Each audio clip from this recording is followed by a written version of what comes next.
साहब तुम आगे बढ़ाओ, हम तुम्हारे साथ हैं, साहब तुम आगे बढ़ाओ, हम तुम्हारे साथ हैं, हम तुम्हारे साथ हैं।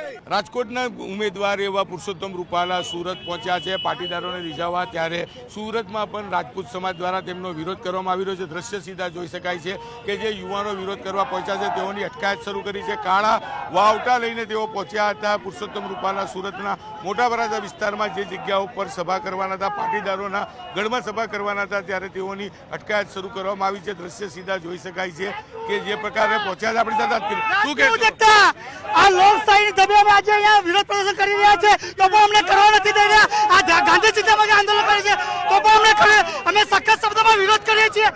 દ્રશ્ય જોઈ શકાય છે કે રાજપૂત સમાજ, ક્ષત્રિય સમાજ સુરતમાં પણ વિરોધ છે, એટલે કે રાજકોટના લોકસભાના ઉમેદવાર પુરુષોત્તમ રૂપાલાનો સુરતમાં પણ વિરોધ ચાલી રહ્યો છે। જે પ્રકારે સતત કહી શકાય કે દિલથી માફી માંગ્યા બાદ પુરુષોત્તમ રૂપાલાનો પૂરા ગુજરાતમાં જે રીતે વિરોધ થઈ રહ્યો છે, ત્યારે સુરતના મોટા વરાછામાં પાટીદારોને રીઝવવા જ્યારે તેઓ થોડીક જ વારમાં પહોંચવાના છે તે પહેલાં રાજપૂત સમાજના યુવાનો મોટી સંખ્યામાં પહોંચ્યા હતા, કાળા વાવટા લઈને પહોંચ્યા હતા અને વિરોધ પ્રદર્શન કરે પહેલાં જ પોલીસે અટકાયત શરૂ કરી છે। કહી શકાય 50 કરતાં વધારે યુવકો પહોંચ્યા હતા। ક્ષત્રિય સમાજના આ યુવાનો છે, રાજપૂત સમાજના યુવાનો છે। જે પ્રકારે કહી શકાય પુરુષોત્તમ રૂપાલાનો ગુજરાતભરમાં વિરોધ થઈ રહ્યો છે, ત્યારે સુરતના મોટા વરાછામાં વિરોધ કરે તે પહેલાં જ યુવાનોની અટકાયત કરવામાં આવી રહી છે।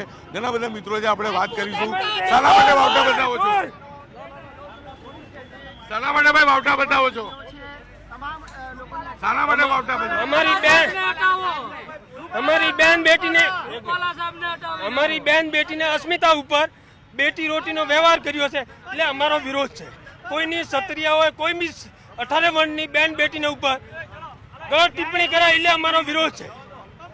રાજપૂત સમાજ હોય, ક્ષત્રિય સમાજ છે, જે રીતે પુરુષોત્તમ રૂપાલાનો ગુજરાતભરમાં વિરોધ થઈ રહ્યો છે, ત્યારે દ્રશ્ય જોઈ શકાય છે સુરતનો મોટા વરાછા લજામની ચોક છે કે જ્યાં પોલીસ છાવણીમાં પરિવર્તિત થયું છે। થોડીક જ વારમાં પુરુષોત્તમ રૂપાલા આ વિસ્તારના પાટીદારોના ગઢમાં એક સભા કરવા જઈ રહ્યા છે, લોકો સાથે વાત કરવાના છે અને જે રીતે કહી શકાય કે આ વિવાદ છે, વિવાદનો અંત આવે તેના માટે તેઓ અહીંયા પહોંચી રહ્યા છે। ત્યારે તેમની આવવાની થોડીક મિનિટો પહેલાં જ અહીંયા ક્ષત્રિય સમાજના યુવાનો અલગ અલગ જગ્યા પર એકત્ર થયા છે। એક જગ્યા પર એકત્ર થયા ત્યાં 50 કરતાં વધુ યુવાનોની અટકાયત કરવામાં આવી છે। ત્યારે કહી શકાય કે સુરતના મોટા વરાછા વિસ્તારમાં અલગ અલગ જગ્યા પર યુવાનો આ જ રીતે વિરોધ પ્રદર્શન કરવાના છે। કહી શકાય કે જે પ્રકારે પુરુષોત્તમ રૂપાલાએ દિલથી માફી માંગ્યા છતાં પણ જે રીતે વિરોધ ચાલી રહ્યો છે તેને લઈને કહી શકાય કે સુરતનું મોટા વરાછા વિસ્તાર, આખો વિસ્તાર પોલીસ છાવણીમાં પરિવર્તિત થયું છે। કેમેરામેન ભરત બ્રહ્મભટ્ટ સાથે કીર્તેશ પટેલ, ન્યૂઝ 18 ગુજરાતી, સુરત।